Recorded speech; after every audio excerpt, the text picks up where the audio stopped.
Ay po'y manalangin mga kapatid. Pagpala po at dakila po naming Ama, hindi po naming binabalik ang papuri, pasasalamat, araw ng Sabat na ito. Patuloy po ng aming God First Morning. Kayo po ay aming makasama sa aming patuloy na pag-aaral, patuloy na paglago sa inyong banal na kalooban. Samahan po ang bawat sa amin, aming programa ngayong umaga, lahat ng may bahagi, pa kayong patuloy na manguna at ito ay maging inspirasyon sa amin sa ikalalago ng aming panampalataya at patuloy na paglilingkod sa inyo. Maraming salamat Ama sa inyong kabutihan. Patawad po ang aming pagkukulang at pagkakasala at maraming salamat sa pagdinig sa aming panalangin. Ang lahat ng ito ay nilalapit namin Ama sa banal na pangalan ng aming Panginoong Yesus. Amen. Okay, happy God. Amen po. Ayan. Happy God First Morning po, mga kapatid. Happy God First Morning. Happy Sabbath. Happy God First Morning po. Ayan, happy Sabbath. Ayan. Welcome po ang lahat. Ayan, magandang mapakinggan po muli ang mga tinig. Morning po. Happy God First Morning, Pastor. Happy Sabbath po. At sa ating lahat po. Okay, po rin po, Panginoon. Ayan, tayo po muling nagkasama-sama sa umaga pong ito upang patuloy na isagawa ang ating ang programa pong ito. Nawa po ang pakikisama ng Panginoon pagkaloob po sa atin at ang araw ng Sabat na ito hindi lamang po sa ating pagsamba kundi sa ating mga gawain ay maranasan po natin ang kanyang patuloy na pakikisama. So welcome po sa lahat ng narito, sa mga kapatid, mga kaibigan po natin na sumusubaybay sa ibang platform, marahil na sa Facebook or YouTube ay aming welcome po ang lahat. Nawa po ay patuloy tayong magsama-sama sa ating pong programa at ang patuloy na gabay ng Panginoon pagkaloob sa atin. Para ko sa lahat ng ating matututunan ay magamit po natin sa ating buhay Kristiyano. Ngayon po umaga, ito po ang mga gaganap. Ayo pa ating mga kapatid ay pasok na po. Ayan, po para sa Bible reading, ang mangunguna po sa atin ay si Dan Ses. Yan. At ang Bible book chapter po natin ngayon ay nasa Job 22. Yan. Pangungunahan po tayo sa reflection ni Pastor Joey De Ocampo, number 1, and reflection 2 ni Pastor Joel Pilartos. Then prayer po. Brother Dan says, okay, tama po ba? And SDA Church History. Yan. Susundan po ito ng Jesus Wins Reading and Reflection ni Brother Robert Dolente and ang kanya pong prayer. Then God First video. At para po sa ating councils on stewardship ay may pamagat po na characters rec. Ang speaker po natin wala iba kung ating pong pastor na si Pastor Fernando Islos. Yan. Then ito po ay susundan ng silent prayer and acts prayer at muli po tayong paglilingkuran sa adoration and confession ni Pastor Joey De Ocampo and thanksgiving and supplication ni Pastor Joel Pilarto. Then our SQ project video, CLPM vision statement, closing song at benediction po ni Pastor Fernando Mislo. So ito po ang ating pagkakasunod ng programa po sa umagang ito. Nawa po ang kapalan ng Panginoon tanggapin natin sa lahat ng mga taga-subaybay. Ito po ay ating namnamin at maging bahagi po ng ating pong pananampalataya.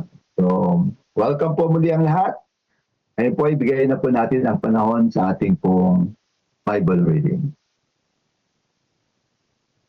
Good morning po. Si Ma'am Ses po ako from Dinalupihan. Kilala Hi, ma'am. Okay lang po. Thank you, ma'am. Thank you, ma'am. Okay, ang ating pong babasahin ay, ang ating pong babasahin ngayon ay mula sa Job 22 or Job 22. Okay. Ang sagot ni Eliphaz na taga Teman, ang tao ba'y may maitutulong sa Diyos na manlilikha? Kahit na siya'y marunong o kaya ay dakila? May pakinabang ba ang makapangyarihang Diyos kung ikaw ay matuwid? May mapapala ba siya kung ikaw man ay malinis? Dahil ba sa takot mo sa Kanya, kaya Kanya sinasaway, pinagsasabihan at dinadala sa hukuman? Hindi. Ito'y dahil sa napakalaki ng iyong kasalanan at sa mga ginagawa mong mga kasamaan. Mga kapatid mo'y iyong pinaguhubad upang sa utang nila sa iyo, sila'y makabayad. Ang mga nauuhaw ay hindi mo pinainom. Hindi mo pinakain ang mga nagugutom. Lakas mo ang ginagamit, kaya lupa'y nakakamkam at ibinibigay ito sa iyong kinalulugdan. Hindi mo na nga tinulungan ang mga biyuda. Inaapi mo pa ang mga ulila. Kaya napapaligiran ka ngayon ng mga bitag at bigla kang binalot ng mga sindak. Paligid mo'y nagdidilim kaya di ka makakita. Maging tubig nitong baha ay natatabunan ka. Di ba't ang Diyos ay nasa mataas na kalangitan at ang bituin sa itaas ay kanyang tinutunghayan? Ngunit ang sabi mo, ang Diyos ay walang nalalaman at hindi tayo mahahatulan pagkat sa ulap siya'y natatakpan. Akala mo'y dahil sa ulap ay di na siya makakakita at sa ibabaw ng himpapawid ay palakad-lakad lang siya. Talaga bang nais mong lakaran ang dating daan, landas na tinahak ng mga nasanay sa kasamaan?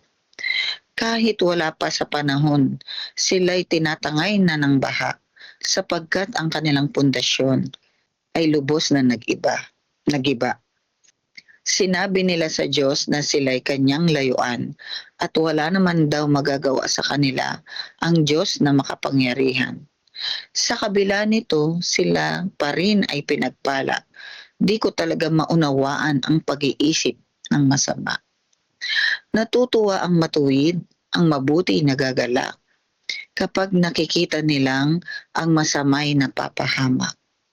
Sabi nila, ang mga kaaway natin nalugmok at ang mga ari-arian nila ay natupok. Sumang-ayon ka sa Diyos, makipagkasundo ka sa Kanya. Ang buhay mo'y gaganda, magiging maginhawa. Makinig ka sa Kanyang itinuturo. Mga sinasabi niya'y itanim mo sa iyong puso. Manumbalik ka sa makapangyarihan, ikaw ay magpakumbaba at alisin mo sa iyong tahanan lahat ng gawaing masama. Ang lahat mong kayamanan ay itapon mo sa alabok at ang mamahaling ginto ay ihagis mo sa ilog. Ang Diyos na makapangyarihan ang ituring mong yaman na siyang ginto't pilak na iyong papahalagahan. Sa makapangyarihang Diyos ka palaging magtiwala at ang may kapal ang pagkukunan mo ng tuwa. Papakinggan niya ang iyong panalangin, kaya't ang mga panatan mo ay iyong tuparin. Lagi kang magtatagumpay sa iyong mga balak at ang landas mo ay magliliwanag. Ang mga palalo'y ibinabagsak nga ng Diyos, ngunit inililigtas ang mapagpakumbabang loob. Ililigtas ka niya kung wala kang kasalanan at kung ang ginagawa mo ay nasa katuwiran. Ito po ang ating Amen. mabuting balita, Job 22. Amen. Praise the Lord. Hallelujah. Amen. Okay, ibigay po natin kay Pastor Joey Campo ang ating mga reflection. Ayan. Good morning and happy God first morning everyone. Good morning, Pastor. Happy Sabbath. Happy Sabbath, Pastor. Happy Sabbath po. Thank you, Ma'am Ses, sa magandang tinig ng pagbasa ng mga talata. No? Dito sa Job chapter 22, kung ating pong titingnan, ito yung pangatlong beses na nangusap si Eliphaz, ano? Pagamat ang mga pangungusap na ito ay mayroong maling accusation para kay Job, Pero mayroon po siya magandang itinuturo sa atin. Kasi maganda naman yung mga pananalita niya. Bagamat ito'y hindi angkop kay Job, pero mayroon po siyang gustong ituro sa kapanahunan natin ngayon. Kung makikita po ninyo, ito po sa verse 21, nabanggit po kanina yung mga salitang submit to God and be at peace with Him. In this way, prosperity will come to you. So, kung titingnan po natin mga kapatid, dito sa talatang ito ay tila baga ang lesson na maaari nating makuha ay kapag ang isang tao ay mayroong pagkakasala, at yun naman ang nasa isip ni Eliphaz, ano? Kapag ang isang tao ay may pagkakasala at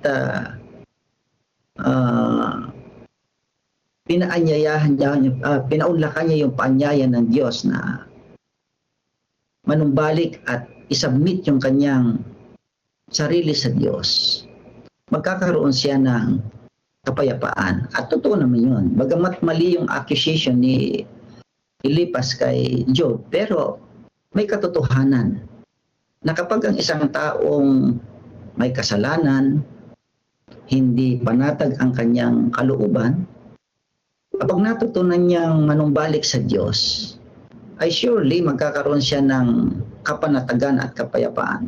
In fact, binanggit nga ni Eliphaz na in this way, sabi niya, prosperity will come to you. You will be at peace and prosperity will come to you.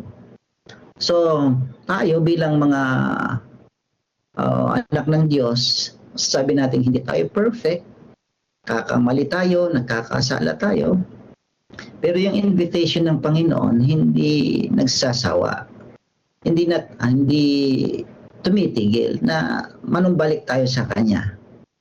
Alam niyo yung mga kapatid, minsan ang ating pong kapanatagan at kapayapaan ay hinahanap natin doon sa mga kayamanan, sa tagumpay na mayroon tayo. Pero ang tunay na kapayapaan ay yung mapag-alaman natin at matutunan natin na bumalik sa Diyos at isuko ang ating buhay sa Kanya.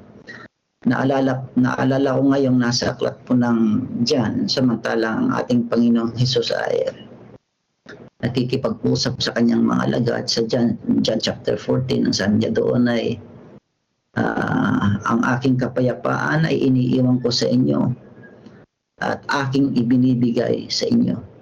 So, kikita natin na ang source ng kapanatagan at kapayapaan ng ating pong buhay ay walang iba kundi ang Diyos. At kapag naranasan natin yung kapayapaan, marami pong mabuting resulta ito sa buhay natin mga kapatid. Kakaroon tayo ng magandang kalusugan, maayos na pamumuhay, nagiging mapagpasalamat tayo at naibabalik natin yung mga papuri sa ating Panginoon kapag ang kapanatagang mayroon tayo ay walang iba kundi ang kapanatagang nagmula sa ating Panginoong Hesukristo.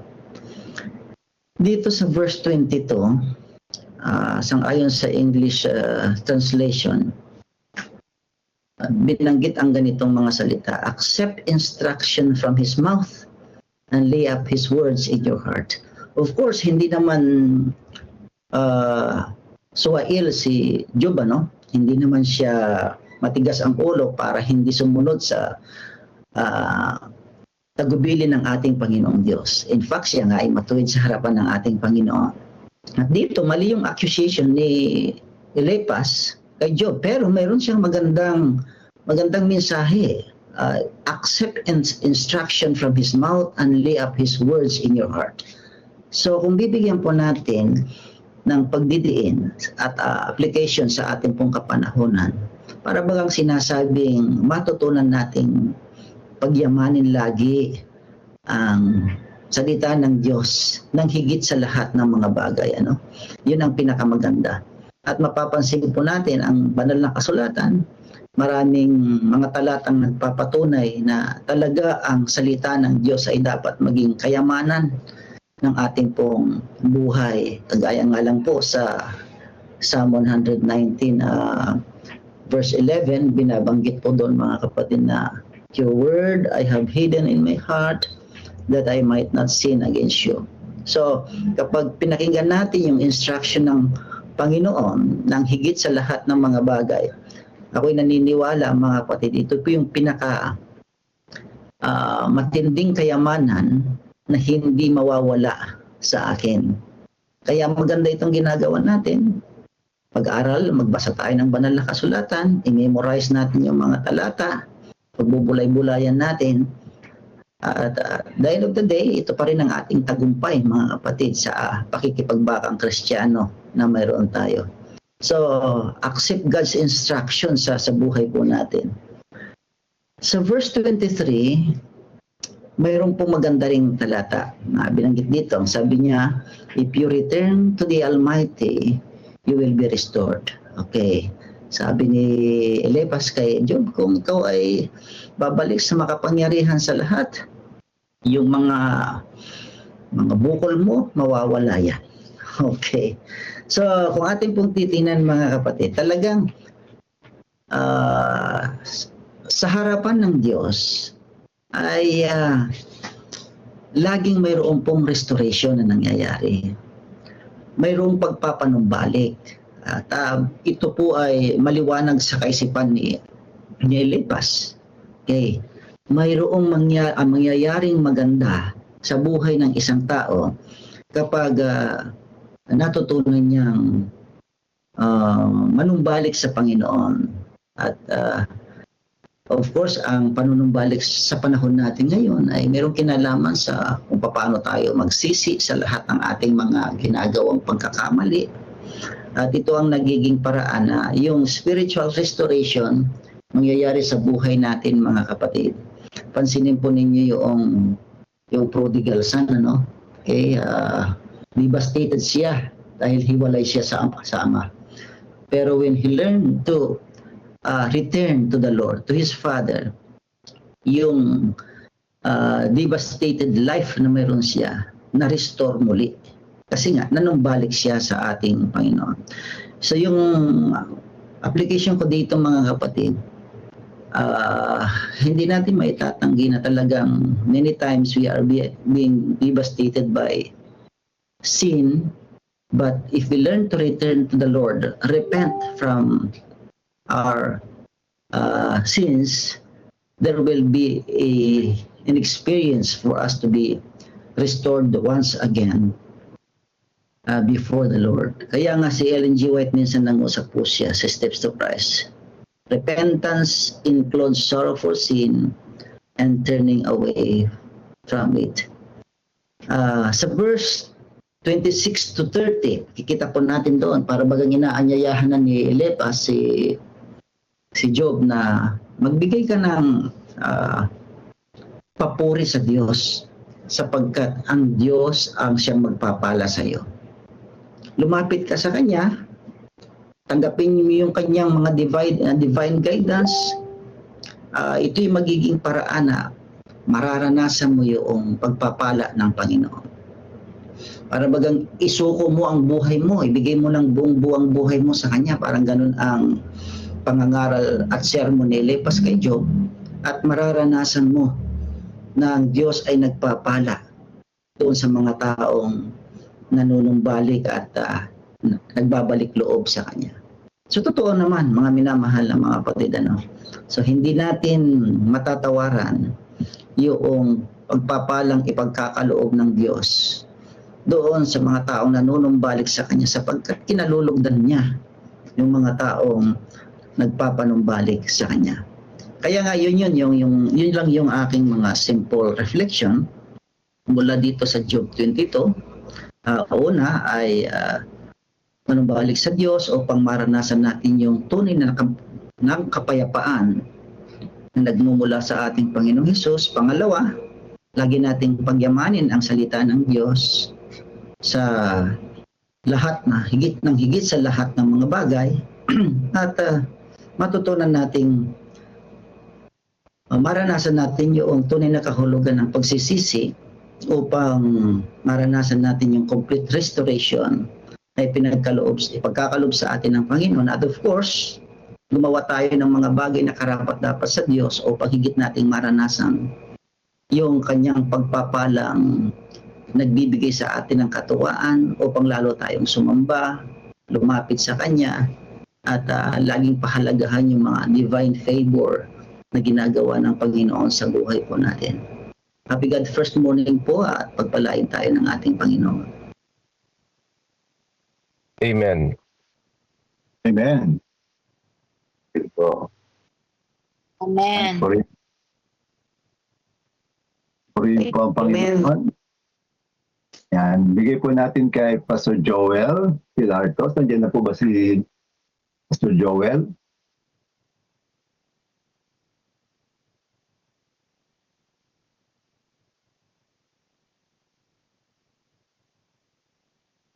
Mukhang hindi pa nakapasok si Pastor Joel. Anyone from our ating mga kasama po dito sa ating MS team na gustong mag-share marahil ng kanilang reflection po sa aklat ng Job chapter 22. Yan. Okay, meron po ba? Yan, maganda po yung na-share po sa atin isang paalala ng pagkalagaan ng paglapit sa Panginoon. So tama po yung may punto sa atin na mali ang paratang, pero maganda ang mensahe. Ano po yung paalala. Pagamat hindi ito totoo sa buhay ni Job, yung sinasabi po sa kanya, ang kanyang kaibigan, pero yung mahalagang mensahe ng paglapit sa Diyos po ay talagang napakahalaga. Ano po, lalo na ang tao po ay talagang napapalayo sa Kanya. So ito ay akma sa mga taong marahil napapalayo sa ating Panginoon na muling paalalahanan yung kahalagahan ng pagtugon, yung pagkilala sa tunay na kalagayan, yung pagsisisi at yung pagbabalik loob sa ating mahal na Panginoon. Sapagkat sino nga ba ang hindi nagkukulang? Sino nga ba ang hindi nagkakamali? At isang banda, bahagi ng ating buhay, naranasan natin yung ganito mga pagtalikod o pagkalimot sa Diyos. At yung pagbabalik o yung pagkilala sa ating mga pagkukulang, kasalanan ay napakahalaga na ating pong ganapin. Yan. So, isa may mga kaibigan tayo na gano'n, nagpapayo, gano'n. Pero, ayun nga, sa atin, na hindi naman natin talaga nalalaman ang kalagayan ng isang tao, ay maging maingat din. Ano po, sa pagbibigay payo, marahil sa panawagan, lalo na sa ating mga kapatid na palikod, nag-backslide, tapos nadalaw po natin, nakamusta natin, at minsan yung mga paraan ng pananalita, pagamat tama naman na siya ay encourage, ay maging maingat din. Ano po, pagkat baka maging judgmental na. Yan. So, huwag maging judgmental sa mga kalagayan ng tao. Pero tama po yun. Na-encourage po natin silang bumalik sa ating Panginoon at muling makapaglingkod sa Kanya. Yan. So anyone, sa ating mga kapatid na nandito po, pero andyan na po ba si Pastor Joel? Yan, mukhang hindi pa natin siya kapiling. Ano bang gusto pong magdagdag sa ating pong reflection? Pastor, good morning. Brother Romel, sige.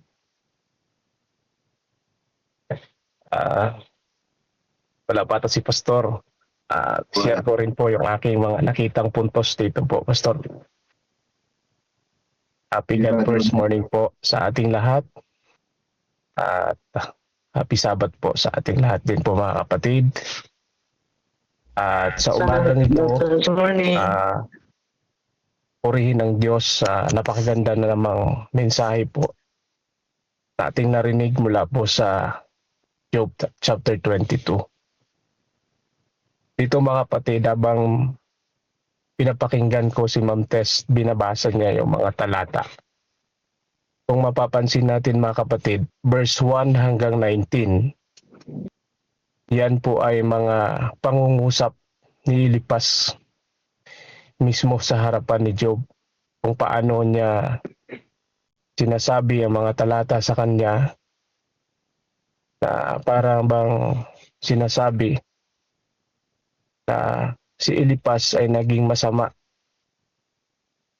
na kaibigan doon sa harapan ni Job. Mapapansin natin kasi kung ating isipin mga kapatid, inisip niya na parusa at paghihirap dahil sa kasalanan.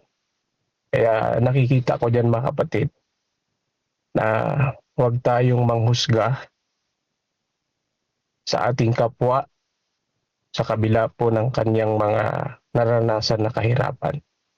Kaya yun yung pagtingin ni Eliphaz kay Job. Kaya mga kapatid, sa ating pong mga buhay,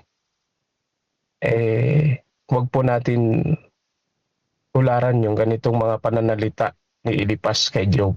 Kasi po, alam naman natin kung ano po yung kalagayan ni Job that time. Ay talagang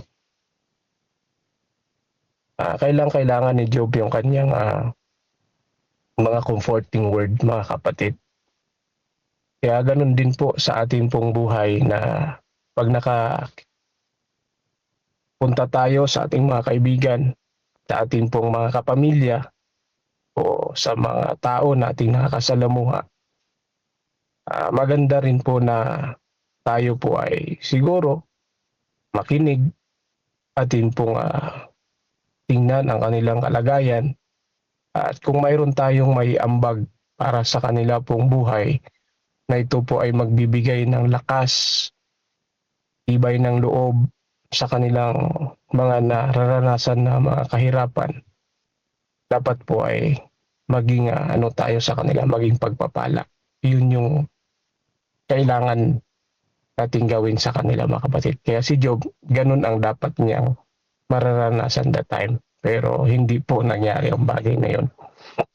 Ang pangalawa, nakita ko dyan mga kapatid, na sabi dyan po sa Job 22 verse 21, sabi nga po dyan ay aking pong sinamari na makikipagkilala tayo sa Diyos upang tayo ay magkaroon ng kapayapaan at relasyon sa Diyos. Yan ang susing totoong kapayapaan sa ating puso. Kaya diyan si Job sa kanyang kaibigan, nagsalita. Ang sabi niya, dapat tayo ay magkaroon ng totoong relasyon sa Diyos mga kapatid.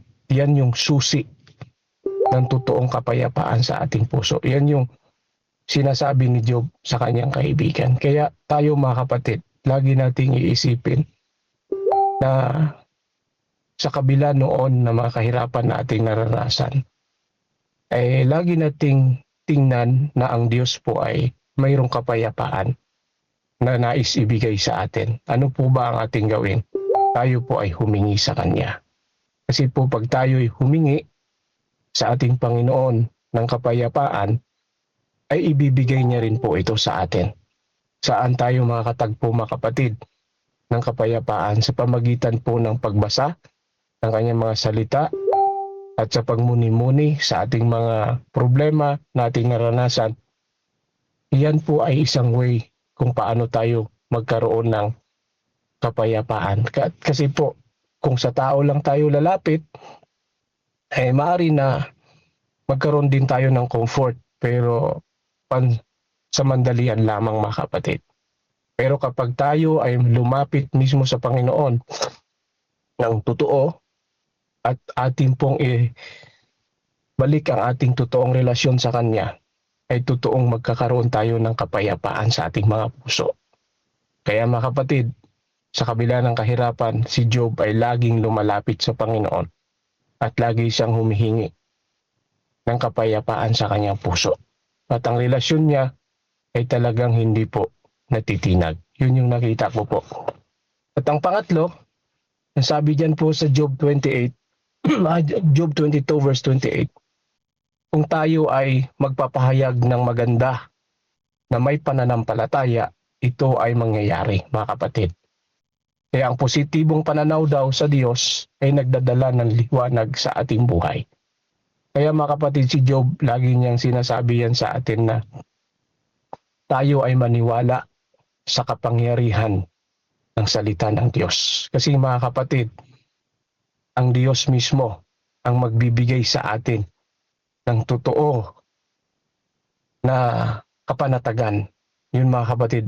At ang totoo rin po nating pananampalataya dapat ang makikita ng Diyos sa atin.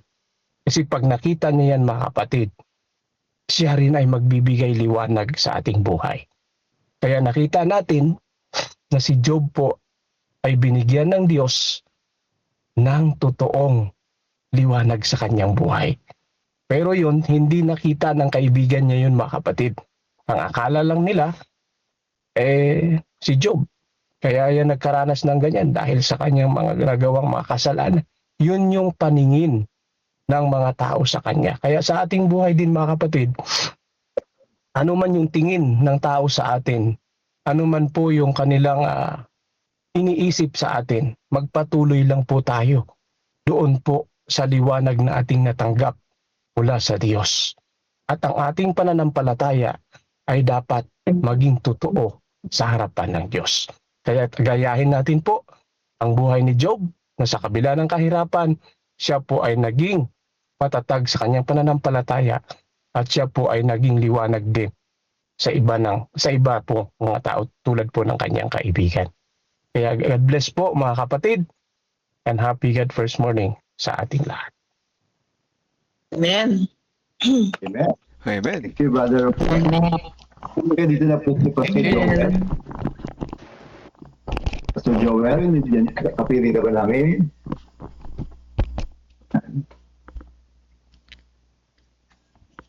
Okay, mukhang hindi pa po siya nakapasok. Yan. So, purihin po ang Panginoon. Ay, Okay. Pastor, ako na ba? Sige. Ayun, si Brother Melvin. Sige Morning. po. Good morning po sa Sige. lahat. Nawala yung dalawang nagtaas ng kamay kanina. Si Pastor, siguro pagkatapos ko, si Pastor Rudy, yan, nakita ko din na yan. Tsaka meron pang isa, Pascual Parungaw, mga nagtaas ng kamay. Anyway, reflect lang ako doon sa chapter, sa verse 19. Ayan, nakita ko kasi ito At makaka-relate tayo dito, no? Basahin ko Natutuwa ang matuwid, ang mabuti nagagalak kapag nakikita nilang ang masama ay napapahamak. Kita nyo na po, minsan nangyayari din yan sa atin, pag nakita natin, may nakita tayo mga tao na nayayabangan tayo, na naiinis tayo pagka ganun yung ginagawa nila, pero pag napahamak sila, tuwan-tuwa tayo, Isang example sa kalsada, may mabilis na nagmumotor, mabilis na biglang sumemplang naputi nga sabihin pa na iba, Ayan mga kapatid ko, bakit nga ganun yung mga tao, kapag napahamak yung mga ganun tao, natutuwa tayo, pero ang tanong, tayo ba dapat tayo makigaya sa mga ganun, natutuwa sa mga napapahamak na masama? Sa pinag-aralan namin kagabi sa chapter 1 ng Steps to Christ, yung God's love for man, ay ang Diyos ay hindi rin natutuwa kapag napapahamak yung masasama, kaya ganoon din naman gusto ng Diyos na ang lahat pati ang mga masama ay magsisi. Kaya tayo hindi dapat tayo matutuwa sa ganoon mga kapatid ko, Kagaya ng mga kaibigan ni Eliphaz, ni Job na sina Eliphaz, sila palagay ko hindi naman sila natuwa sa dinanas ni Job, kaya nilapitan nila kumbaga inisip pa rin nila na nagkasala si Job, kaya ganoon ang kanilang mga payo, pero hindi dahil sa hindi meaning na natutuwa sila sa nangyari kay Job, po sila ngayon naaawa, kaya iniisa-isa nila na pwedeng ginawa ni Job na mga kasalanan, pero hindi kasi nila alam ang tunay na nangyayari kay Job, kaya nangyayari. Pero sa atin mga kapatid ko, at iwasan natin yung matuwa tayo kapag napahamak ang ang isang taong akala natin ay masama. Ano po? Kasi sabihin natin akala lang natin, ano? Hindi naman natin pwedeng sabihin masama sila. Nagja-judge na tayo, ano po? Hindi tayo pwedeng maging judgmental. Si Brother Edmond lang yun. Ay, sorry. Salamat po, Pastor Russell. Salamat po mga kapatid. Joke lang yun. Si Brother Edmond, mabait yan. Kaibigan ko yan. Ah, praise God. Sige po. Basahin ko lang po yung nag-comment sa ating pong chat. Yan, kay Brother Jonathan Malonzo. Ito po ang sabi niya. Happy Sabbath and happy God first morning. Sa chapter pong ito, si Eliphaz ay muling nag-akusa ng matinding kasamaan. Sabi niya, hindi nagpakain sa gutom ng api ng balo at ulila at nagpayo na makipagkasundo sa Diyos. Dahil hindi niya natanggap na pwedeng magdusa ang taong matuwid. Dapat mangyari kung di natin alam ang buong kwento, mas mabuti pa makinig, makiramay, manalangin sa halip na maghusga. Ang aking tugon, humingi tayo sa Diyos na bigyan tayo ng pusong puno ng pangunawa, pagmamahal at pagmula ng kaaliwan at kapayapaan sa mga taong nagdurusa. Yan, salamat po. Tama po. Maganda po yung comment po sa atin na dapat maging ganun po ang ating pong pagtugon. Yan, huwag judgmental kapag di natin marahil nalalaman ang iba't ibang kalagayan ng tao. Yan. So, maraming salamat po sa mga nag-share. Siguro kung merong pang isa, pwede pa po. Parang may nakita ko nagtaas ng kamay. Pastor. Morning po. Sige po. Sige po. Brother Rudy. God first morning po sa lahat mga kapatid and happy Sabbath po. Purihin po ang Panginoon. So, napakaganda po ng pang-aaral na siyang naisipabatid sa atin. Ito ho sa mga talatang ito, sa aklat ho lang po. Kinahong kita po dito mga kapatid, dito po sa aklat ng Job 22 verse 12 and then sa verse 24 and 25. Sa buhay ho natin mga kapatid, no, napakaraming mga pangyayari, no, karanasan na ating naranasan na hanggang minsan hindi natin lubos maunawaan o maintindihan kung bakit natin naranasan, ano po, no? But nais nang ipabatid sa atin na ang pamamahala at paghari ng Diyos at ang pag-iisip at ang plano ng Diyos ay higit sa lampas sa ating kakayahan na maunawaan kung ano ho ang plano niya ho sa atin. At siya ho ang nakakaalam kung ano hong makakabuti sa ating mga kapatid. Ano po? Na minsan marami tayong katanungan. Naglilingkod naman ako, nanampalataya naman ako. Bakit ko pa ito nararanasan? Sa buhay natin mga kapatid, yung hindi natin lubos maunawaan kung bakit nangyayari yun. But ang Diyos ay may purpose, no? Kung bakit natin naranasan. At ang Diyos ang nakakaalam. At kung saan bakit niya pinaranas sa atin. So may purpose siya mga kapatid, no? Ang lahat na nangyayari sa buhay natin ay may purpose at may plano ang Diyos. At ang panukala ng Diyos na mas mapabuti ang ating pamumuhay, maging mas matatag tayo lalo sa ating pananampalataya at pagtitiwala sa Kanya. Hindi man ho natin ito lubos maunawaan ho lahat ngayon ang mga nangyayari sa buhay natin bilang isang mananampalataya. But God knows mga kapatid. We need to be kailangan lang ho nating manatili natapat sa ating Panginoon. At din po sa verse 24 to 25 ho, no? At sa mundong ito, mga kapatid, ang goal ho natin ay hindi ho ang mga kayamanan sa mundong ito. Ang goal ho dapat natin ay ang kayamanan. Ang kayamanan o makalangit na kayamanan mga kapatid. Kasi ang mundong ito lahat na siya sa mundong ito ay may katapusan, lahat sa mundong ito ay mawawala. Subalit mga kapatid, we need to yung goal na dapat natin ay ang kayamanan ho sa langit.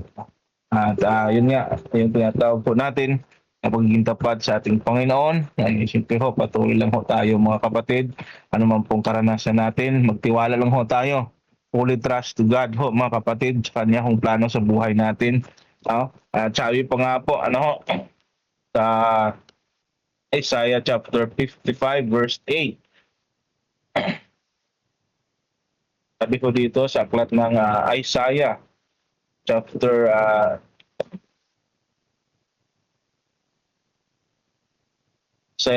55 verse 8.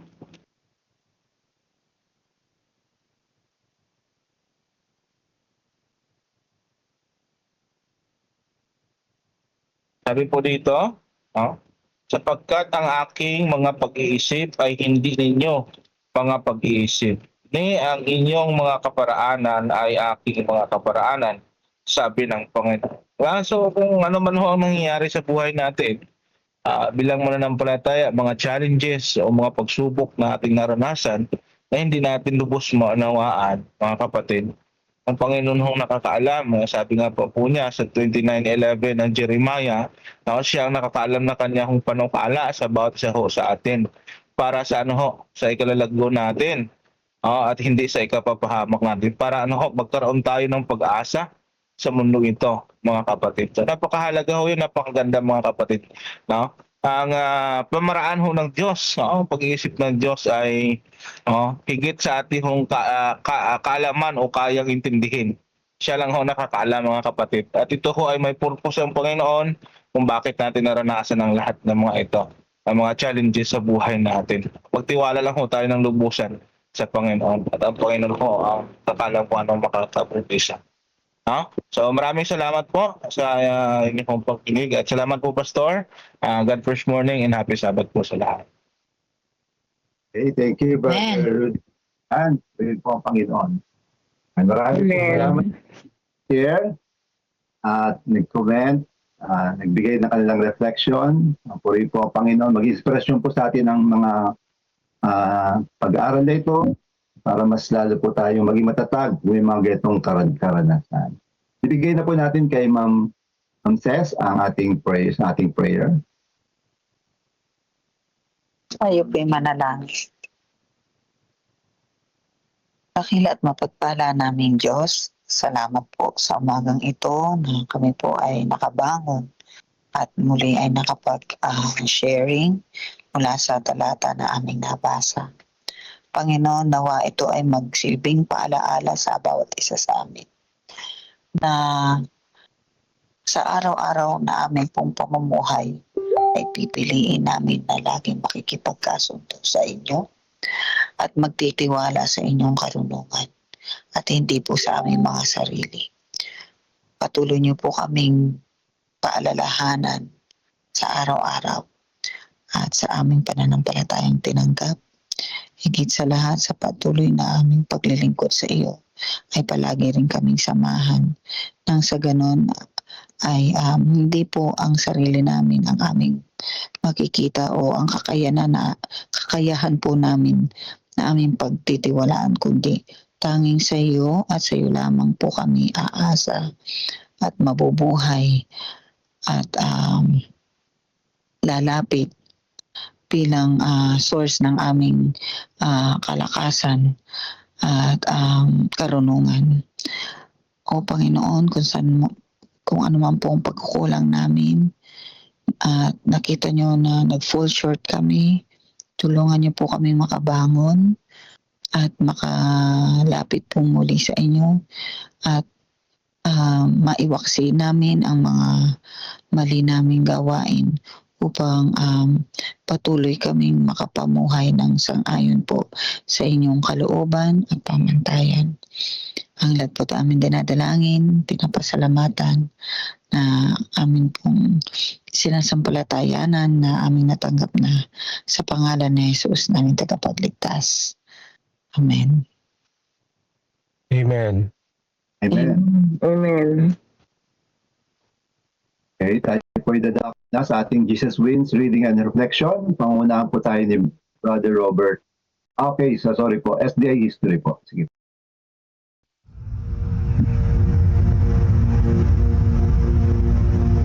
Pagkatapos bumalik ni Jesus sa langit, naiwan sa kanyang mga alagad ang dakilang tungkulin na dalhin ang ebanghelyo sa buong mundo. Puspos ng banal na espiritu, ang mga lalaki at babaeng ito ay buong tapang at kapangyarihan na ipinangaral ang mensaheng kanilang natanggap at abutin ang lahat ng sulok ng mundo. Ngunit hindi ito nangyari nang walang matinding pagtutol. Una mula sa mga Hudyo at pagkatapos mula sa pamahalaang Romano. Maraming Kristiyano ang nanatiling tapat hanggang kamatayan. Tiniis ang pagpapahirap at kahihiyan sa harap ng mga masayang manood sa Circus Maximus at Colosseum sa Roma at sa buong imperyo. Gayunpaman, ang dugo ng mga martir ay naglatag ng daan para lalo pang lumaganap ang ebanghelyo.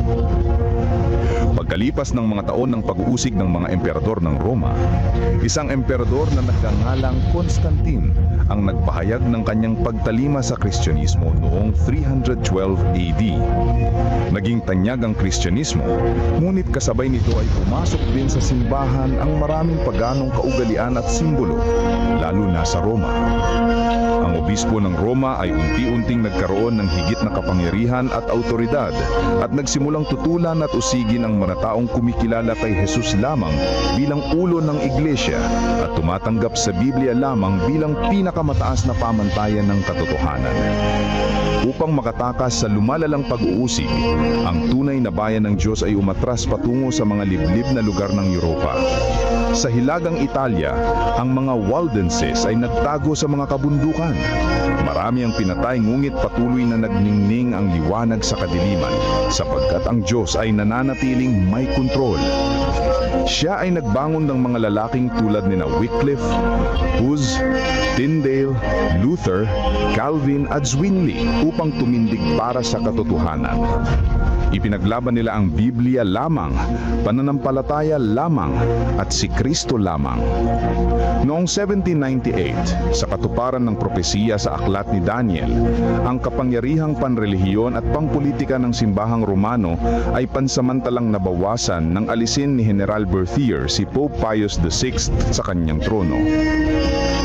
Kasunod nito, nagkaroon ng malaking pagkagising sa interes tungkol sa mga propesiya ni Daniel at marami ang naniwalang malapit nang bumalik si Jesus.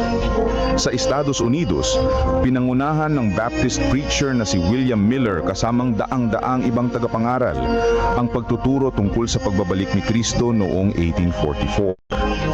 Subalit nang hindi bumalik si Jesus noong 1844, masusing pag-aaral ng Biblia ang nagbigay liwanag sa isang maliit na grupo na ang ministeryo ni Kristo sa makalangit na santuaryo ang dahilan ng kanilang matinding kabiguan.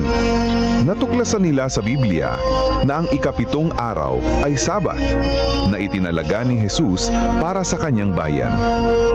Unti-unti nilang naunawaan na ang kanilang misyon ay ipangaral ang mensahe ng tatlong anghel sa Apokalipsis 14. Bilang mga Seventh-day Adventist, ang layunin nila ay ipangaral ng may kapangyarihan ang walang hanggang ebanghelyo at ihanda ang mundo sa pagbabalik ni Kristo.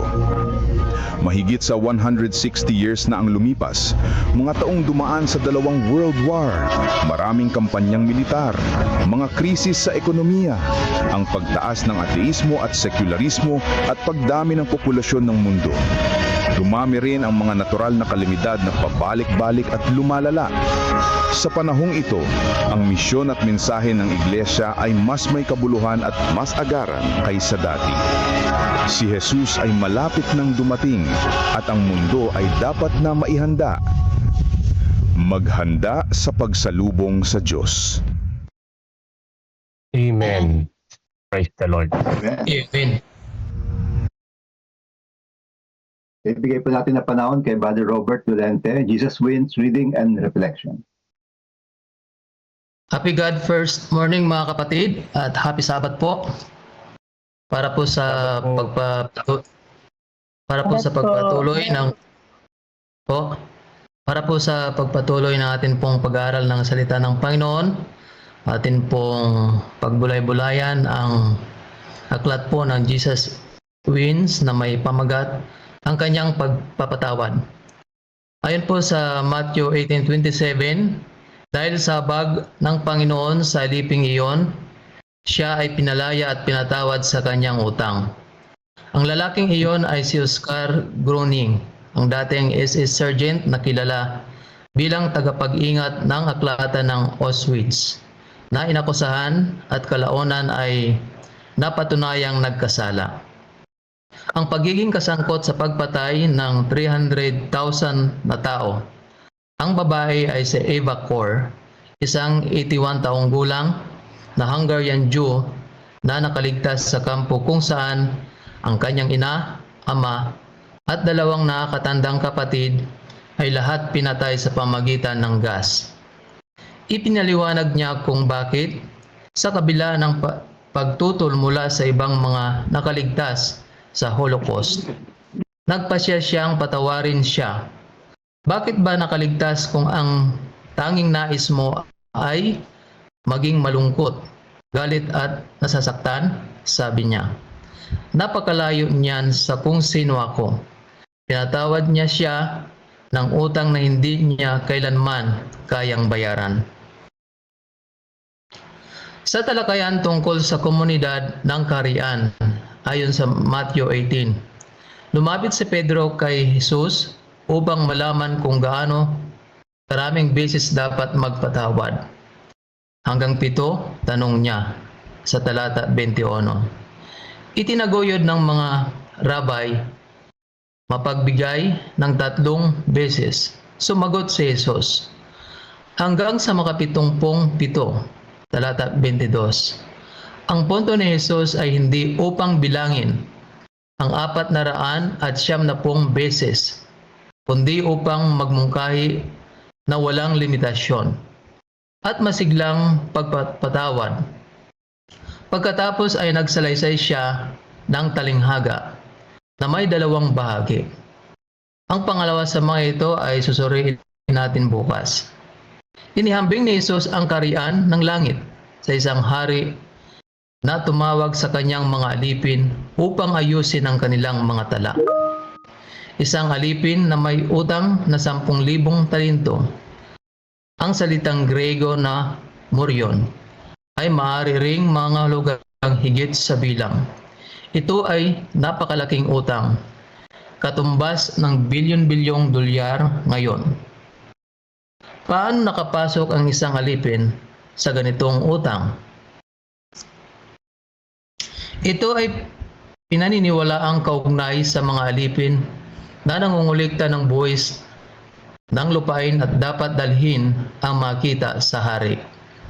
Ang taong ito ay walang kakayahang bayaran ang napakalaking halaga. Ngunit sa halip na awa, humingi siya ng pasensya sa hari na nagtataglay ng ganap na hindi makatotohanang pananaw tungkol sa kanyang sarili at sa kanyang kakayahang magbayad. Tingnan sa talata 26. Gayunpaman, dahil sa habag ng Panginoon sa aliping iyon, siya ay pinalaya at pinatawad sa kanyang utang. Talata 27. Sa halip na awa, natagpuan ng tao ang pagpapatawad sa napakalaking utang. Ang Kristyanismo ay hindi isang sistema ng pagbayad ng utang. Sa paksa ng pagpapatawad, ang unang mahalagang bahagi ay ang pag-unawa na tayo ay pinatawad ng utang na hindi natin kailanman kayang bayaran. Ang nakita kong reflection dito mga kapatid, ang kwento ni na Oscar Groening at Eva Kor ay isang makapangyarihang paalala na ang tunay na pagpapatawad ay hindi nakasalalay sa bigat ng kasalanan kundi sa laki ng biyaya ng Diyos. Sa panampalatayang Adventist, ang pagpapatawad ay hindi lamang isang aksyon kundi isang pagpapakita ng karakter ni Jesus sa ating buhay. Si Ibacor, sa kabila ng matinding sakit at pagkawala, siya ay namatayan ng mga mahal sa buhay, ay pinili niyang magpatawad. Ang kanyang desisyon ay sumasalamin sa sinabi ni Jesus sa Matthew 18:22. Hanggang sa makapitumpung-pito, ibig sabihin, walang hanggan ang tawag ng Diyos sa atin na magpatawad. Sapagkat tayo mismo ay pinatawad ng utang na hindi natin kayang bayaran. Bilang mga Adventista, naniniwala tayo mga kapatid na ang kaligtasan ay isang biyaya at hindi bunga ng ating sariling mga gawa. Ang talinghaga ng alipin na pinatawad sa napakalaking utang ay larawan ng ating kalagayan. Tayo ay makasalanan, walang kakayahang magbayad. Ngunit sa pamagitan ng dugo ni Kristo, tayo ay pinatawad at pinalaya. Ang Kristyanismo, gaya ng binanggit sa devotional, ay hindi isang sistema ng pagbabayad ng utang kundi sistema ng biyaya. Ang hamon para sa atin ay ito.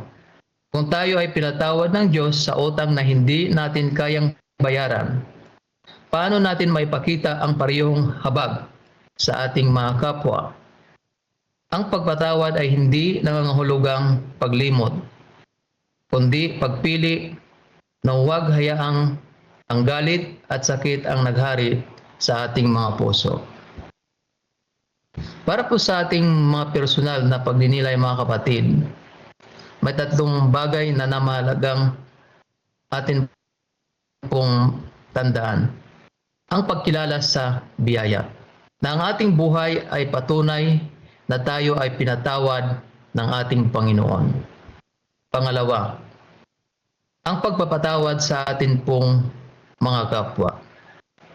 Kahit mahirap, tinatawag nating magpatawad ng walang hangganan.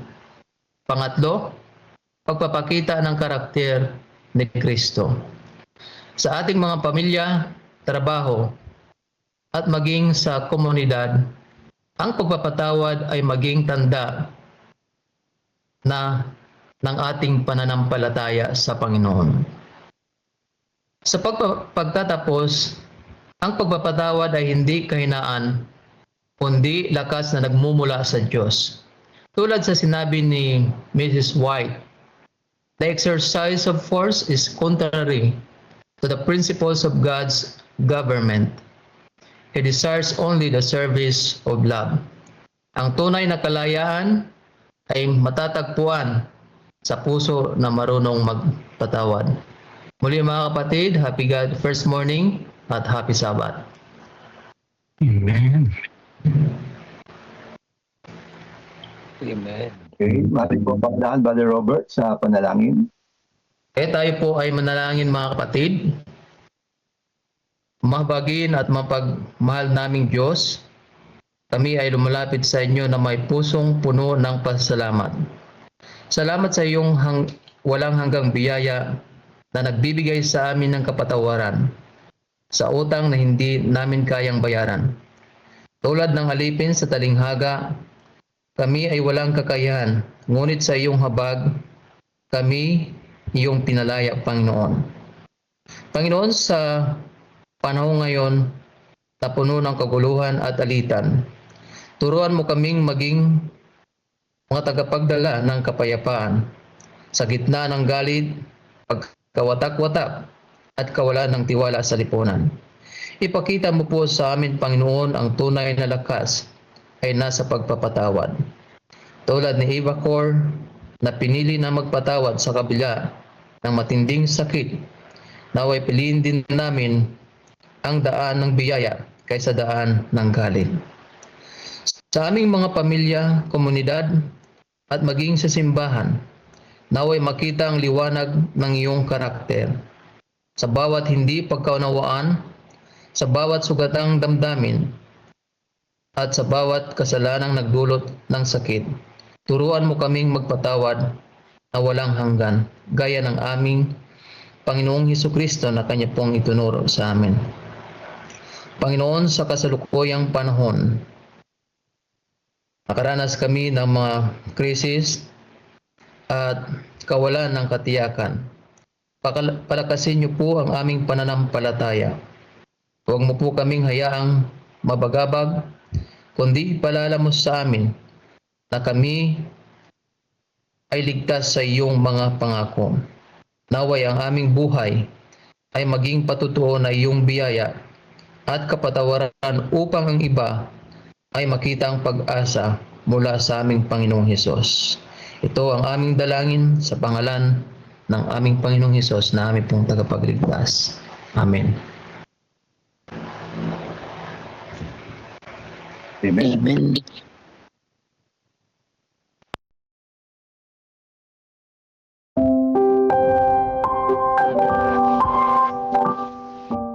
Ang tunay na luho.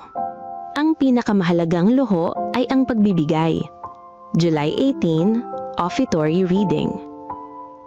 May nakilala akong mag-asawa na tuluyang nagbago sa pananaw ko tungkol sa pera.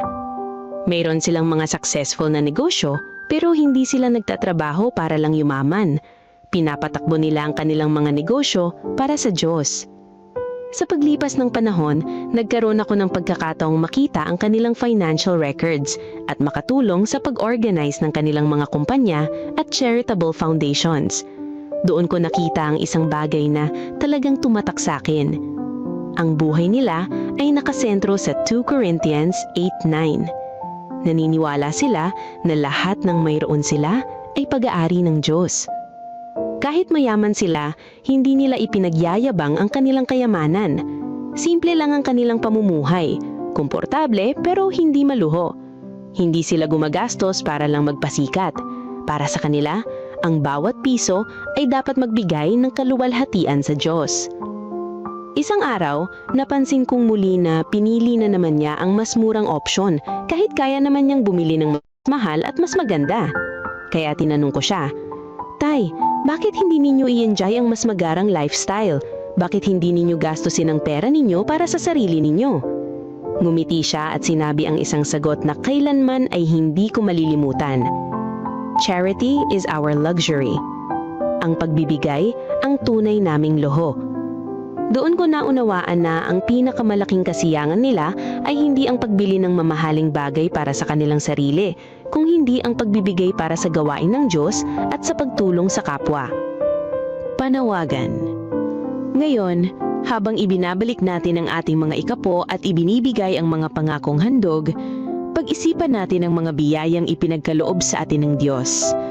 Baka may ilang luho o bagay na maaari nating isakripisyo upang mas marami pang tao ang makarinig ng mabuting balita tungkol kay Jesus. Naway maranasan din natin ang tunay na kagalakan.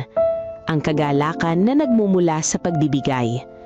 Maraming salamat sa inyong patuloy na katapatan sa pagsuporta sa gawain ng Diyos. Sa pagbabalik natin ng ating mga ikapo at pangakong handog, ay ilagay natin sa huli ang ating mga hangarin at unahin ang Diyos.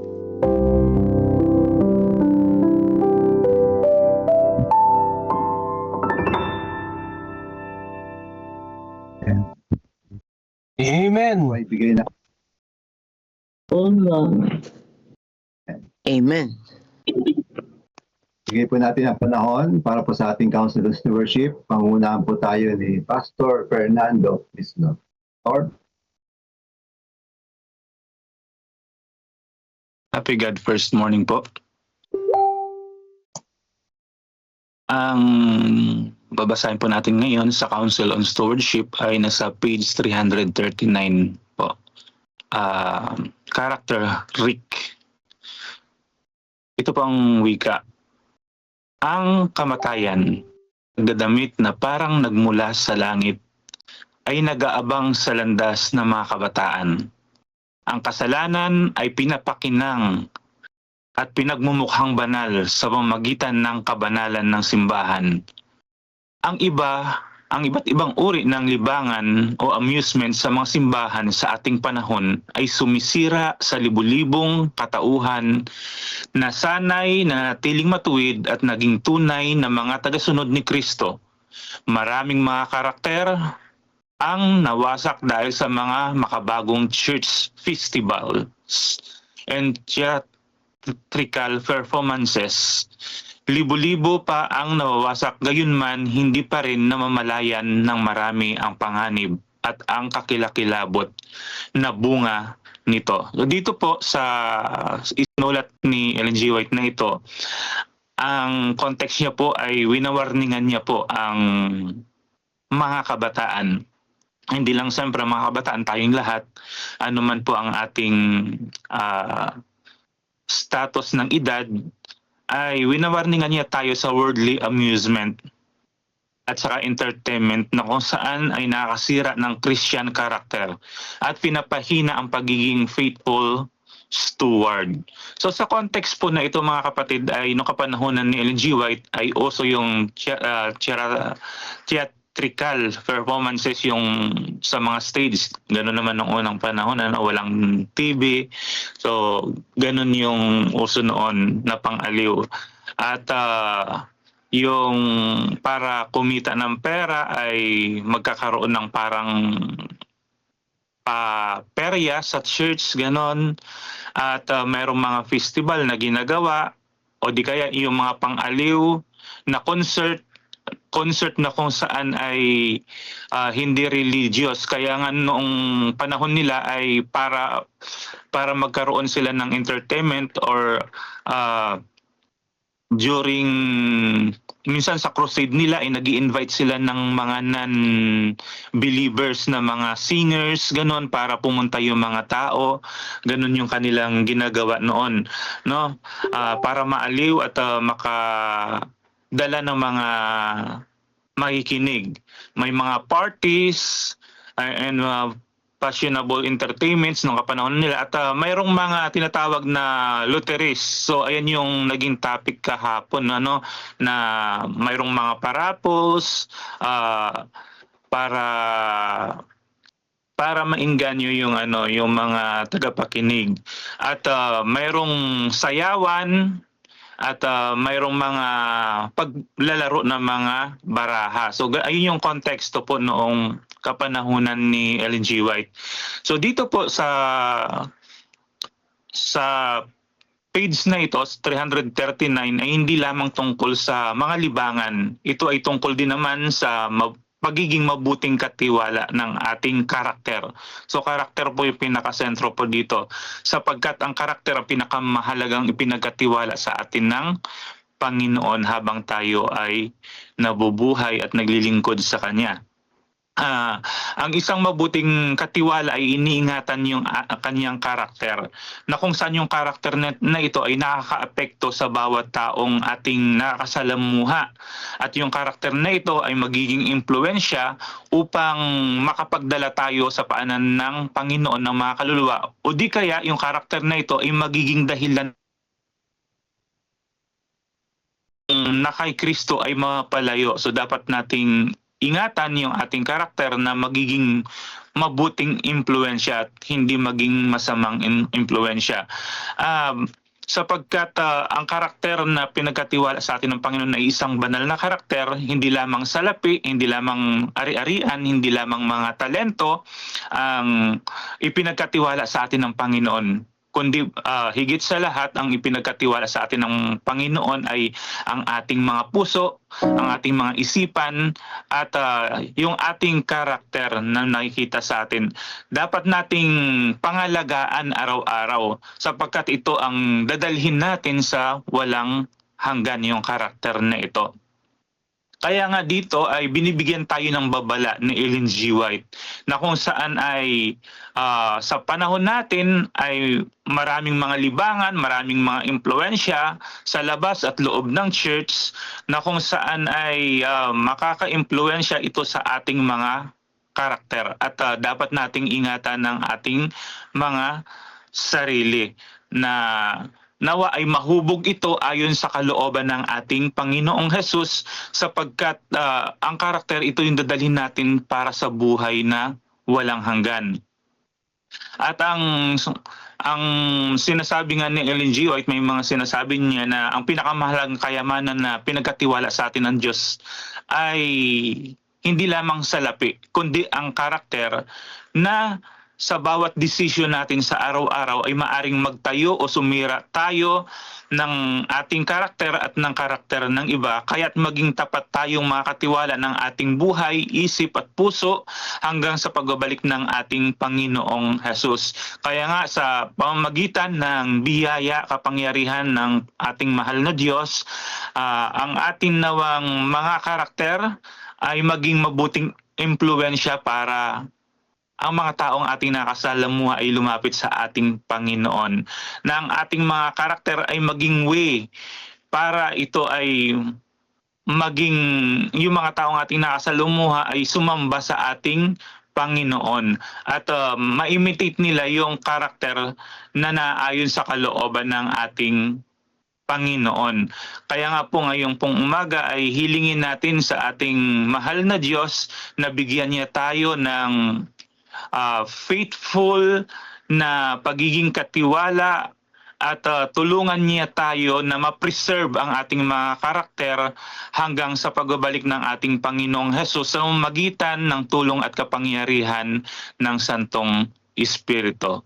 Magandang umaga po sa ating lahat. Amen. Amen. Amen. Amen. Amen. Amen. Ngayon po rin po ang Panginoon. Maraming salamat po, Pastor. At tayo po dadako na sa ating silent prayer and acts prayer. And sa adoration po, adoration and confession, pangunahan po tayo ni Pastor Joey Ocampo. Yan. Kapiling na po ba natin si Pastor Joel Filartos para po sa Thanksgiving and Supplication?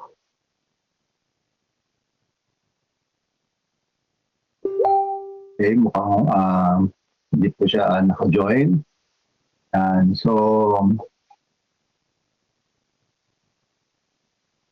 okay. Meron po bang gustong manguna para po sa ating Thanksgiving and Supplication? Sige, Pastor. Okay po. Okay po. So tayo po'y dadako na sa ating silent prayer and acts prayer.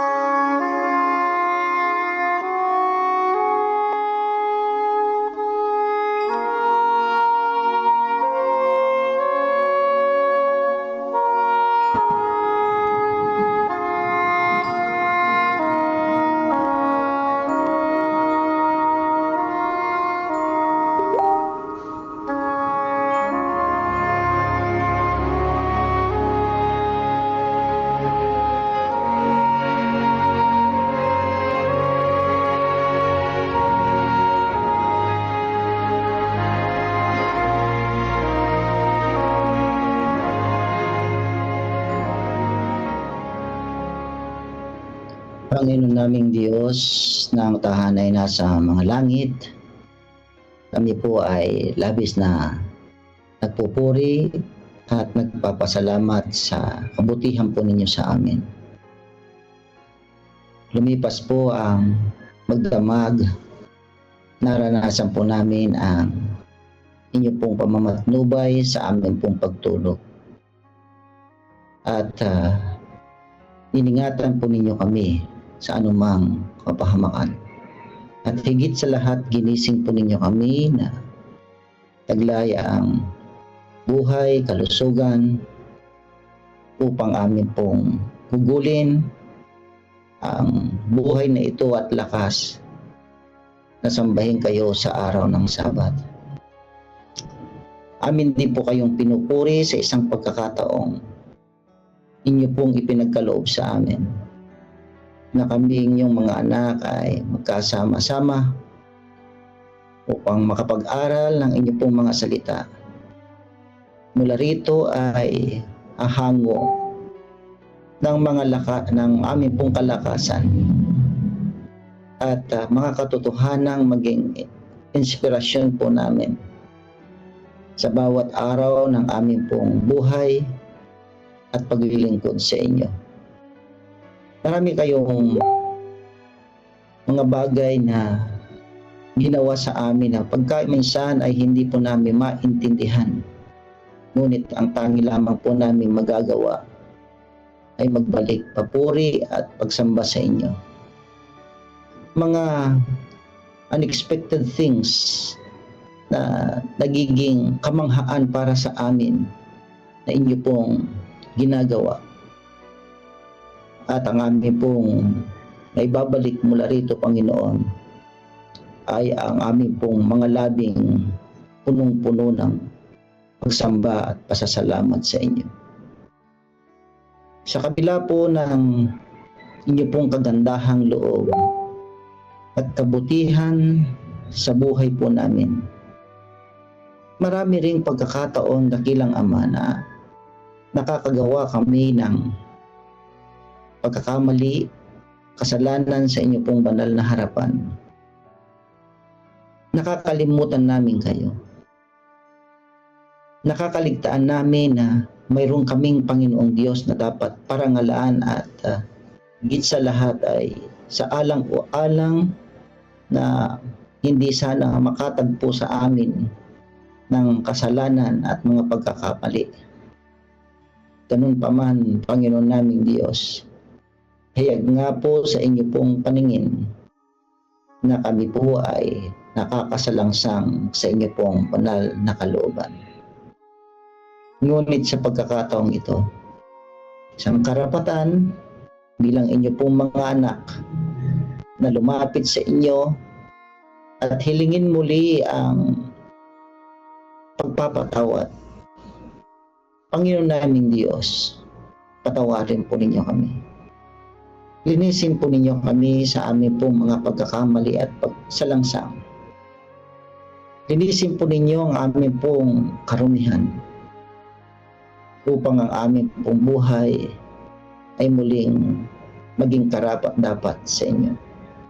Niniwala po kami, Panginoon, na minsan ay naging sapat na ang dugo ng aming pong Panginoong Hesus doon sa krus ng Kalbaryo upang kami po ay mapatawad sa lahat ng aming pong mga kasalanan.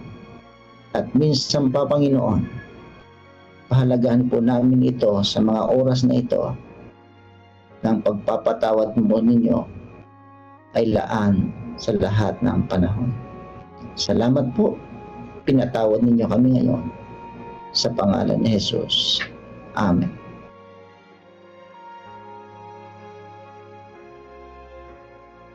Pagpatuloy po, Ama naming banal. Maraming salamat po, Ama, sa umagang ito ay binigay niyo po sa amin muli upang kami ay magkasama-sama sa platform na ito, upang kami ay muling magpalakasan sa isa't isa. Kaya maraming salamat po sa mga aral na aming natutunan. Nawa ito ay maging daan muli at siya pong magbibigay muli sa amin ng lakas ng pananampalataya at patuloy pa po kaming papalapit sa inyong banal na harapan. At maraming salamat din po, Ama, sa buhay at lakas na patuloy niyo pong ipinagkakaloob sa bawat isa sa amin. Na sa kabila ng aming mga pagtakbo sa sanlibutan ito o pagpakikibaka, hindi niyo po kami iniwan at hindi niyo po kami pinabayaan. Kaya maraming salamat po sa inyong kabutihan. At sa umagang ito, narito po ang aming mga prayer focus. Pastor Russell Capobres, Sister Ces Castolo,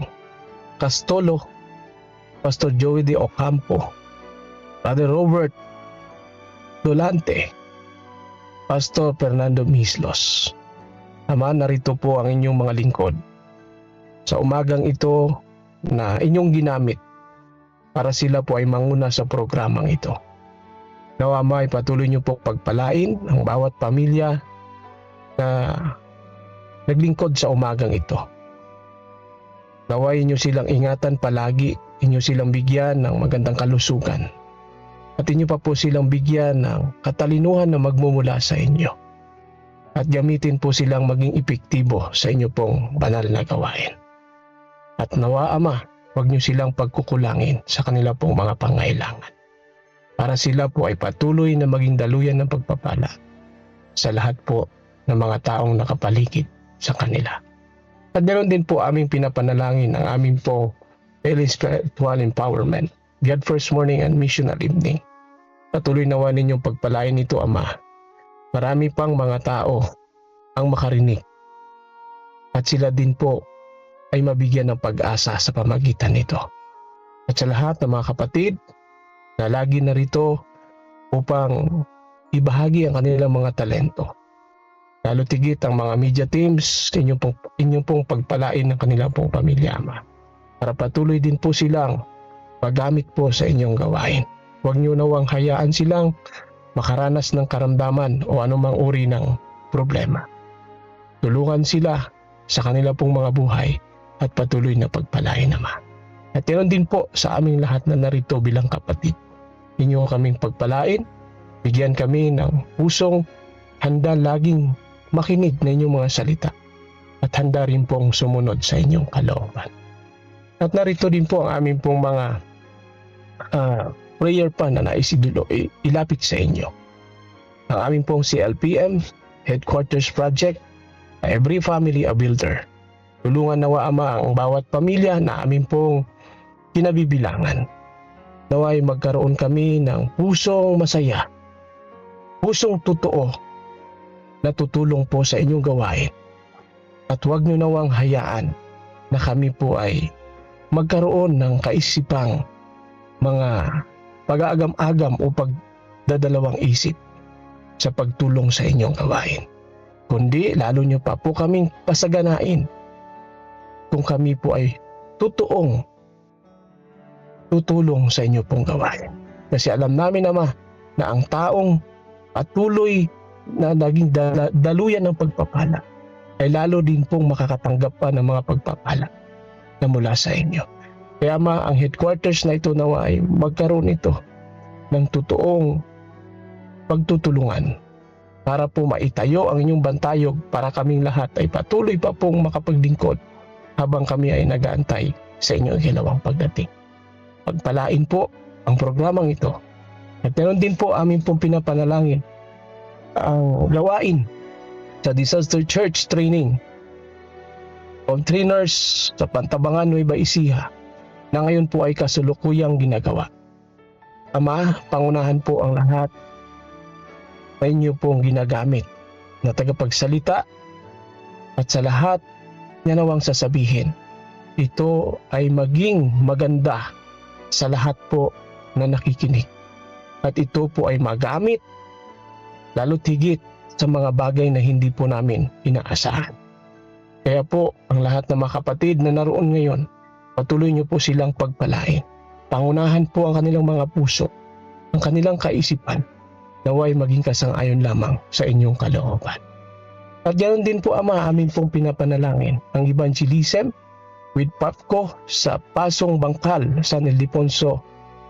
Ngayon pong June 28 hanggang July 28. Ama, batid niyo po ang lugar na ito. Batid niyo po ang lahat ng mga kapatid na nais pong makisangkot sa gawaing ito. Ihanda po ang kanilang mga puso at yun din po ang spiritual nilang kalagayan para ito po ay magbunga ito na ang napakaganda dahil kayo po ang kasama nila sa gawaing ito. Ihanda nyo rin po ang mga pinansyal na kanilang pangangailangan para po masapatan ang mga programang ito. At ganoon din po sa mangunguna na mga tao na inyo yung gagamitin bilang lingkod. Bigyan nyo po ng karunungan na magmumula sa inyo para po maihayag ang inyong kalooban, hindi po ang kanyang sarili.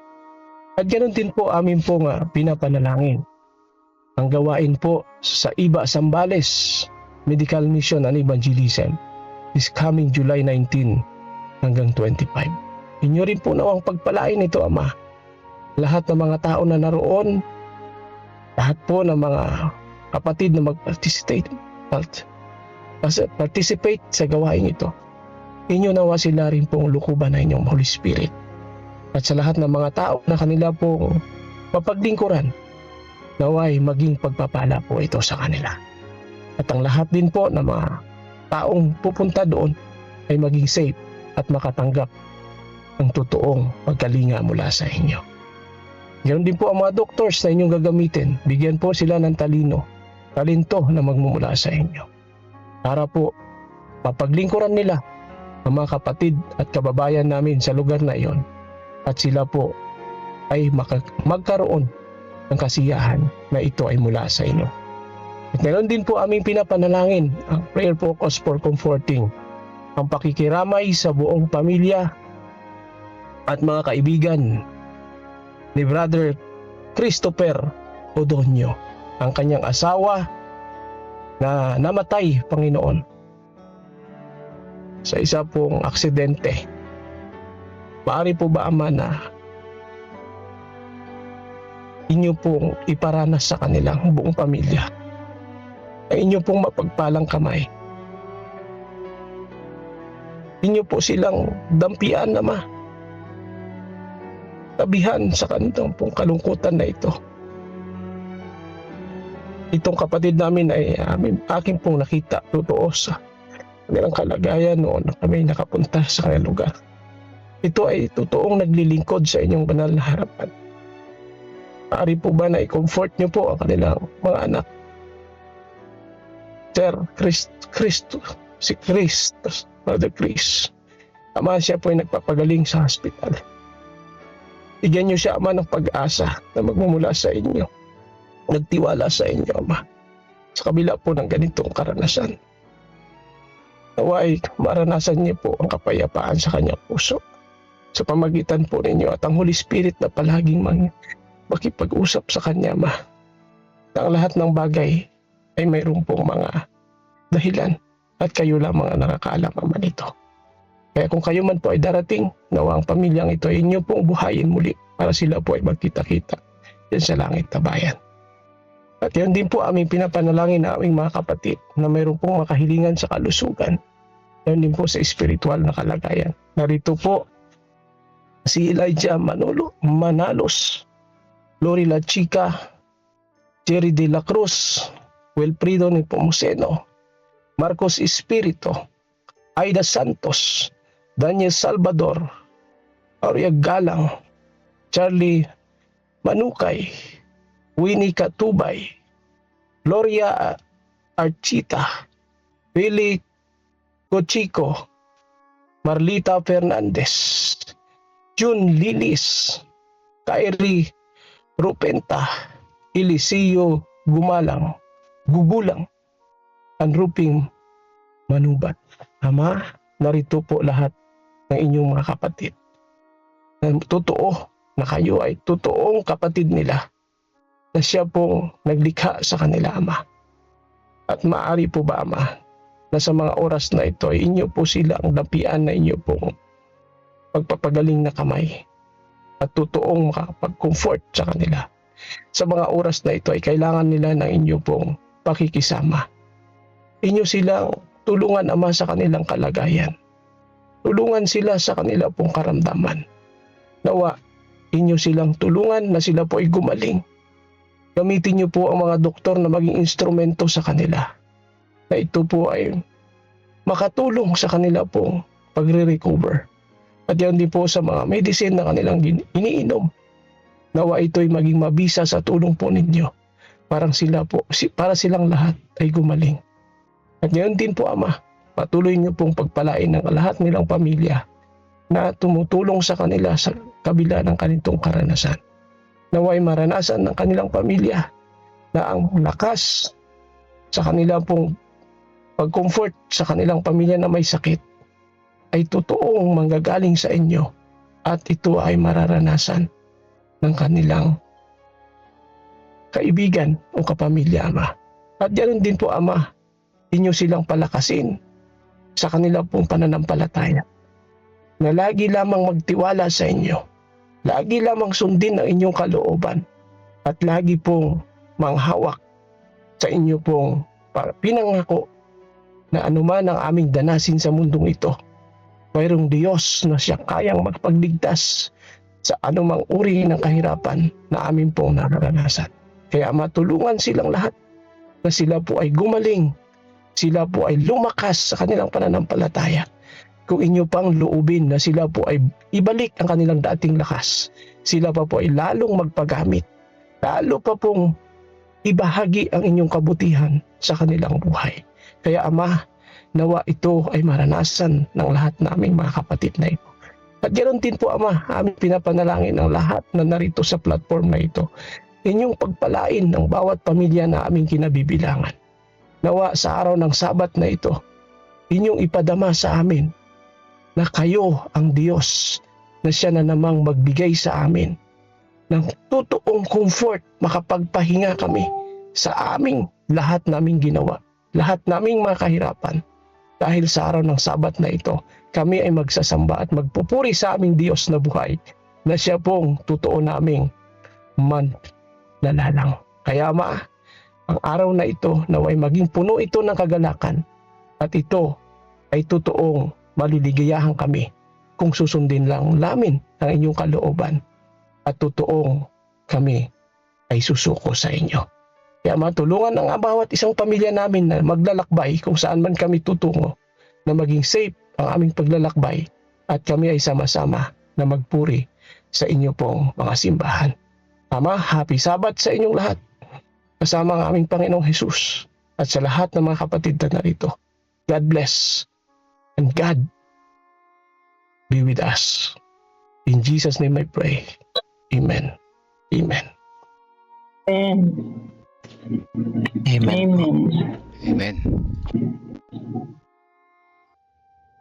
Ang misyon ay hindi natatapos sa ating mga iglesia. Ito ay patuloy na isinasabuhay sa ating mga tahanan, sa ating mga komunidad at sa bawat puso na nagmamahal sa Diyos. Ngayon, tinatawag tayong lahat na makiisa sa isang dakilang adhikain. Building up for mission. Ang Central Luzon Provinces Mission ay naglulunsad ng isang pambihirang pagtutulungan, ang CLPM Headquarters Development Partnership Campaign. Hindi lamang ito tungkol sa pagtatayo ng isang gusali, kundi sa pagtutulungan ng mga anak ng Diyos upang itayo ang tahanan ng misyon. Isang lugar kung saan uusbong ang mga programa, manggagawa at paglilingkod para sa kaharian ng Diyos.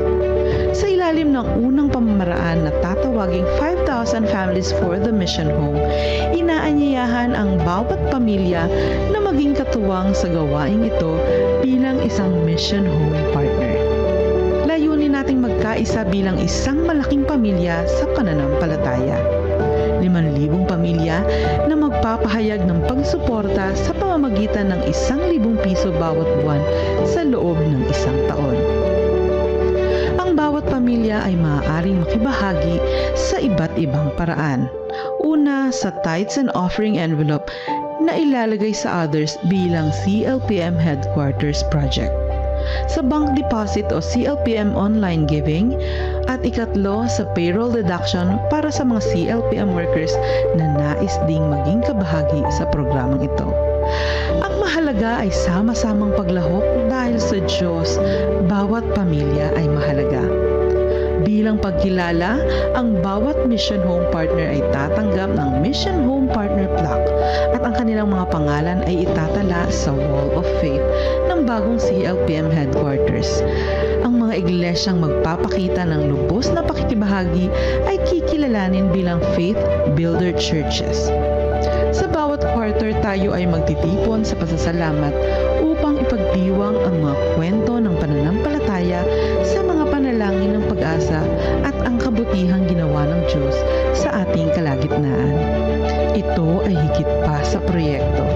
Ito ay pagkakaisa.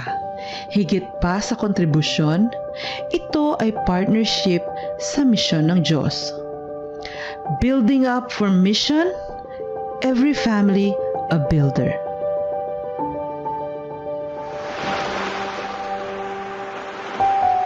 John's statement, make disciples of Jesus Christ who live as loving witnesses and proclaim to all people the everlasting gospel that we read angels' messages in preparation for his soon return.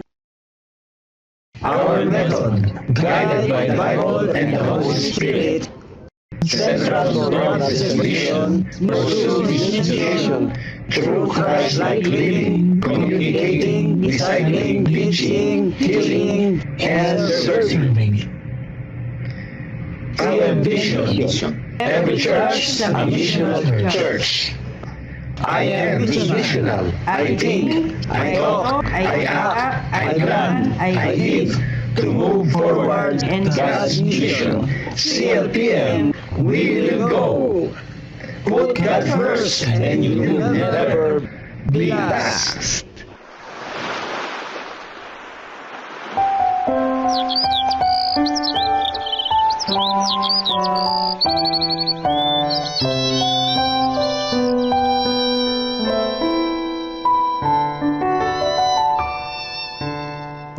Kapag kay Kristo'y tayo'y magtatapat,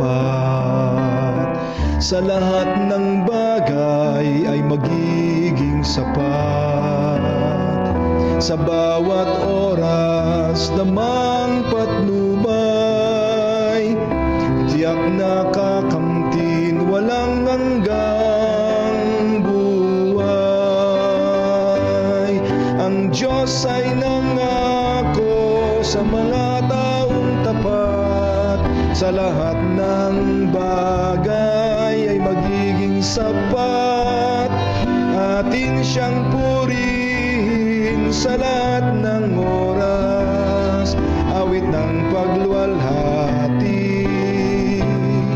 ating itaas.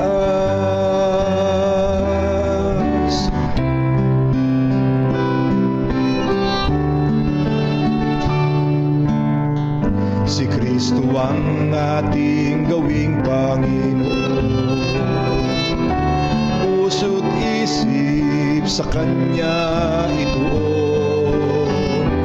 Hikapot, handog, talento at dunong, misyon sa gawain ng ito'y sumulong. Ang Diyos ay nangako sa mga taong tapat, sa lahat ng bagay ay magiging sapat. Atin siyang purihin sa lahat ng oras, awit ng pagluwalhati ating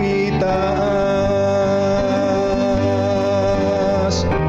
Pagagaanin ating mga pasan, sa mga suliranin Kanyang tutulungan.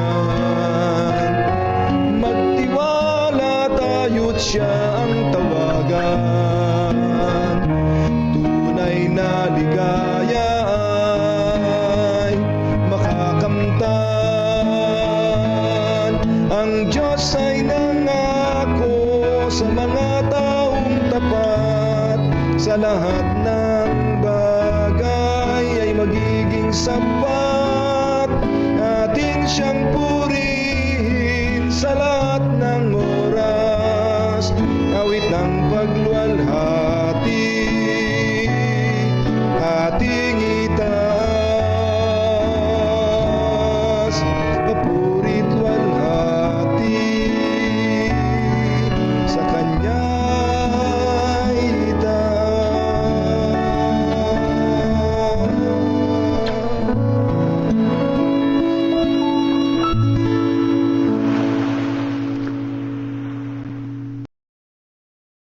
Tayo po ay manalangin. Maraming salamat po, Ama, sa inyong kabutihan, sa inyong dakilang pagmamahal sa pagising sa amin. Salamat po sa mga awitin, sa mga refleksyon, sa iyong mga salita na kung saan ay nagbigay inspirasyon sa amin sa umagang ito. Nawa, Panginoong Diyos, ay ikintal ito sa aming mga puso at isipan, maging inspirasyon namin sa buong maghapon upang sa gayon ay lumago po kaming patuloy sa iyong biyaya. At nawa Panginoong Diyos, ang maranasan po naming fellowship ngayong buong maghapon sa mga kapatid, sa mga taong aming makasalamuha, at higit sa lahat sa iyo sa araw ng pagsamba na ito ay maging dahilan upang Panginoong Diyos ay maging tapat kaming katiwala, at higit sa lahat sa pagiging katiwala po namin ay maging inspirasyon din naman kami sa iba, maging daluyan kami ng pagpapala at maging way upang magkaroon ng kaligtasan ng mga taong aming mga kasalamuha, makilala kayo ng lubusan. At ito po Panginoong Diyos ay hindi po namin magagawa sa ganang aming mga sarili, kundi sa tulong at biyaya lamang po ninyo, kaya ipinagkakatiwala po namin sa inyong mga kamay ang aming mga buhay. Ito ang aming dalangin sa pangalan ng Panginoong Jesus. Amen. Amen. Amen. Amen. Amen po. Amen. po. Amen. Amen. Sabat po. Amen. Happy Sabbath po. Dapat po. Bless everyone. Happy Sabbath po. Happy Sabat po. Sabbath po sa lahat. Happy Sabbath! Sa lahat. Mga kapatid, Sabbath po. ingatan po kayo ng Panginoon. Ingat po Pastor Rudy. Pastor Rudy, happy Brother Sabbath Romel, sa iyo. yan. Happy Sabbath. Happy Sabbath, Pastor. Ingat po ang lahat po sa pag-travel. Lahat po sa kanya-kanya church po. At ingat po kayo sa Dumating po kayo pagbiyahe. tamang oras sa simbahan, mga kapatid. Brother Edmond, gising na. Opo. God bless po sa lahat. Nandito po kami sa Villa Leonora. Morning, Brother Melvin. Good morning, Brother Romel. Sabayan, Brother Romel. Villa Leonora po. Saan po ba yun? Sa dulo ng mundo yun. Santa Maria po ba yun? Ha? Bulacan po, Bulacan. Santa Maria. Bulacan po. Sabat po. Happy Sabbath po. Happy Sabbath po God sa bless. lahat. God bless po sa ating lahat po. God bless po. God bless po. Salamat din po, Pastor Russell, sa iyong pagmunguna sa umaga na ito. God bless po sa iyo at sa iyong buong pamilya. Thank you po. Sa inyo lahat. Sister Neri. Sabat na rin. Sabat. Happy Sabbath, Brother Melvin. Happy Sabbath po, Sister Irma. Sabat po. Wala yung ating counter. O yan, dahan-dahan na tayong gumayak mga kapatid para maaga tayo sa church. At tayo magko-close na in 5, 4, 3, 2, 1. Bye-bye po. Bye-bye. Bye-bye. Bye-bye po. Bye po.